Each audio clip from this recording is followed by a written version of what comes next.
Pak Idham, ini terkait dengan website ataupun seperti jenis aplikasi begitu yang kita khawatirkan adalah keamanan data ya. Lalu kemudian bagaimana KPU bisa menjamin bahwa sipol ini untuk keamanan datanya bisa terjaga begitu?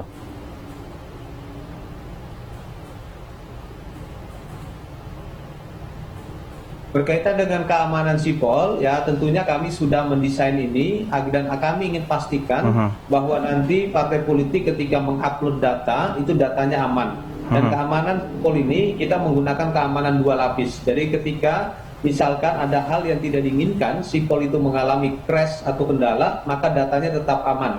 Kita simpan dengan pengamanan 2 lapis. Jadi hal ini sudah kami sampaikan kepada partai politik, semua data yang diunggah ke dalam sipol itu insya Allah aman. Jadi sudah dipastikan aman ya. Pak Bona, bagaimana terkait dengan keamanan data ini Pak? Ada kekhawatiran tidak?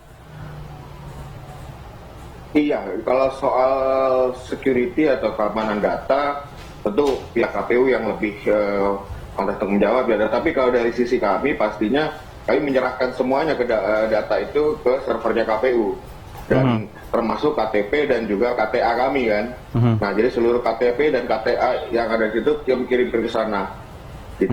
Terima kasih. Oke, baik Pak Idham, ini kan semuanya bisa dibilang diinput dalam sipol ini ya. Lalu kemudian bagaimana kita bisa mengetahui bahwa berkas-berkas ataupun semua yang diinput melalui sipol ini semuanya orisinil begitu? Dan apakah memang masyarakat bisa melihat atau memang hanya khusus KPU dan partai politik saja, Bang?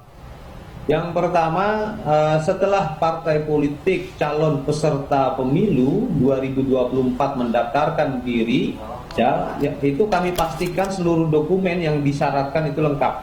Karena pendaftaran partai politik tanpa kelengkapan dokumen itu kami tidak dapat terima. Hal ini menjadi amanah dari Undang-Undang Pemilu. Selanjutnya, dokumen yang diserahkan atau diunggah ke dalam aplikasi sipol ini kita lakukan pengecekan atau kita lakukan verifikasi secara administratif.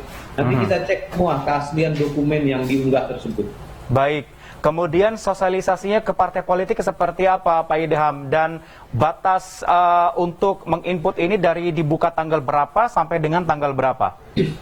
Kami sudah melakukan sosialisasi dan kami juga sudah melakukan beberapa kali rapat koordinasi dengan partai politik dan alhamdulillah semua partai politik ya sudah dapat memahami apa yang menjadi kebijakan kami ya, dan batas akhir penginputan data sipol itu adalah 14 Agustus jam 24.00. Oke, baik, boleh disebutkan untuk namanya Pak Idham? Maksudnya nama apa? Untuk di websitenya begitu? Nanti terkait dengan apa yang diposting, apa yang diunggah oleh partai politik ke dalam aplikasi sipol, nanti juga kami akan koneksikan ke website info pemilu. Info. Ya, jadi boleh dibuka diakses melalui situ ya? Mengakses informasi kelengkapan dokumen yang diunggah oleh partai politik dan tentunya info pemilu juga kami publikasikan itu dengan mematuhi ketentuan data-data privasi. Oke, baik, terkait dengan sipol ini, apakah ini memang akan digunakan sampai ke pemilu selanjutnya begitu, Pak Idham?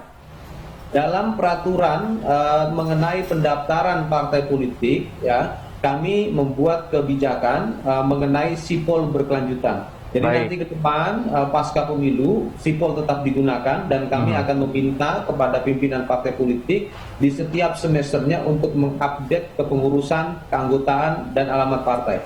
Baik, saya ke Pak Bona. Sebelum saya akhiri Pak Bona, harapan Anda terkait adanya sipol ini yang katanya dianggap bisa mempermudah dalam proses registrasi pemilu. Silahkan. Jadi kalau dari partai, apalagi Partai Kebangkitan Nusantara yang saat ini baru menjadi partai baru, saya berharap sipol ini bisa berkelanjutan seperti tadi Bang Idham bilang, bahwa ini bisa berkelanjutan seterusnya. Mungkin kan eventnya tidak hanya ini saja, tetapi juga ada event pilkada, pilpres dan segala macamnya, dan bisa dilakukan seterusnya untuk melakukan perubahan. Karena bagaimanapun partai ini kan dinamika politiknya cukup tinggi juga di dalam. Ada perubahan, pergantian pengurus sampai keanggotaan, ada yang keluar, ada yang masuk. Itu mungkin perlu terus diupdate dan terus dilakukan perubahan dan dibukakan akses agar juga dinamika ini bisa sama apa yang ada di KPU dengan di partai politik. Dan harapan terakhirnya mungkin kalau bisa di 2000 next-nya itu integrasi antara partai politik dengan KPU bisa dilakukan secara real time. Jadi Baik. bisa berkelanjutan. Itu aja sih, terima kasih.